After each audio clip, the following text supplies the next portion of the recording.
और एक अहम खबर आपके सामने रखते हैं और आपको बता दें कि जम्मू कश्मीर के वज़ीर आला उमर अब्दुल्ला ने तालीम के शोबे से बड़ा फैसला लिया है। कल उन्होंने एक अहम इजलास की सदारत की, ख़ास तौर पर एजुकेशन के हवाले से उन्होंने एक मीटिंग की सदारत की जिसमें वज़ीर तालीम सकीना आयतुल भी शामिल थी।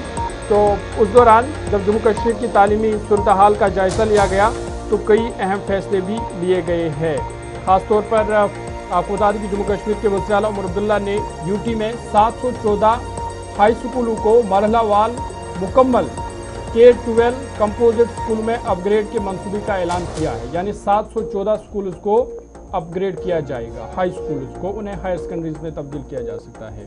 और इस इकदाम का मकसद बिलखुसूस आला सानी स्तर पर तलबा की मजमूई इंदराज की शरह यानी जो ग्रॉस एनरोलमेंट रेशो है उसको बेहतर बनाना है।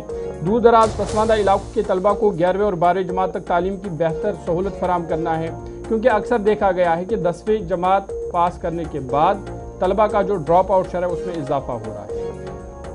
सिविल सेक्रेटरीट में वज़ीर आला उमर अब्दुल्ला की ज़ेर सदारत महकमे स्कूली तालीम के जायज़ा इजलास में ये फैसला लिया गया। इजलास में आलवी सानवी सतह पर तलबा की दाखिलों में इजाफे से लेकर तालीमी की बुनियादी ढांचे को किस तरह से मजबूत बनाना है और क्लास 10वीं के बाद तलबा की तालीमी सिलसिले को बरकरार रखने से मुतल्लिक़ उमूर पर तफसीली गौर खोज किया गया। लेबॉर्ट्रीज़ की ज़रूरत पर और इंफ्रास्ट्रक्चर को किस तरह मज़ीद मजबूत बनाया जाए उस पर जोर दिया गया। हुकूमत के मुताबिक हाई स्कूलों को K-12 इदारों में तब्दील करने से तलबा को एक ही इदारे में मुसलसल तालीम हासिल करने का मौका मिलेगा। यानी जो हाई स्कूल है जहाँ तक तालीम सिर्फ 10वीं तक है उनको अपग्रेड करके अब 12वीं। अच्छा, अब ये जो हाई स्कूलों को हायर सेकेंडरी का दर्जा दिया जाएगा, कल वज़ीर आला साहब ने मंजूरी तो दे दी है, इस पर हम चाहते हैं कि आप भी अपनी राय रखें। वज़ीर आला साहब ने जिस तरीके से हायर सेकेंडरी स्कूलों का जाल बिछाने की कोशिश की है, क्या ये बरवक्त फैसला है? एक सवाल तो ये है। दूसरा सवाल ये है कि क्या हमारे सरकारी स्कूलों के अंदर वो बेसिक इंफ्रास्ट्रक्चर मौजूद है?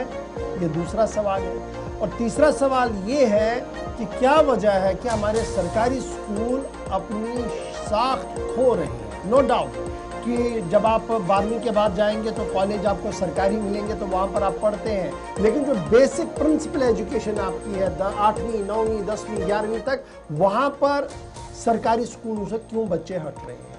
लेकिन ये 10+2 करवाना या +2 से आगे के स्कूल खोलना, और मेरे ख्याल से उमर अब्दुल्ला साहब को तो प्लानिंग होगी कि कैसे हमने ये खोलना है, क्या कुछ करना है, लेकिन आप ज़रा इस पर ज़रूर सोचिएगा, क्या ये फैसला सही है? या प्रिंसिपल जो हमारी सबसे बड़ी बुनियादी चीज़ थी कि हमारी प्राइमरी और हाई स्कूल और फिर हायर सेकेंडरी स्कूल को सारा दोबारा से एक स्ट्रीमलाइन किया जाता, एक मॉडल स्कूल्स बनाए जाते, एक नमूना पेश किया जाता स्टेट की तरफ से, हाँ हम इस तरीके की एजुकेशन दे सकते हैं, या सिर्फ खाना पूरी करके एक एसी कमरे में बैठकर एक पावर पॉइंट प्रेजेंटेशन देकर ऑल इज वेल बताने की कोशिश करें। इस पर आप भी अपनी राय रखिएगा ज़रूर हमारे सोशल मीडिया पेज पर, ताकि महकमा तालीम और वज़ीर मौसूफ़ा को इस बात का इल्म हो कि अवाम किस तरीके से इस फैसले को ले रही है। चलिए जनाब, ये तो बात थी तालीम की।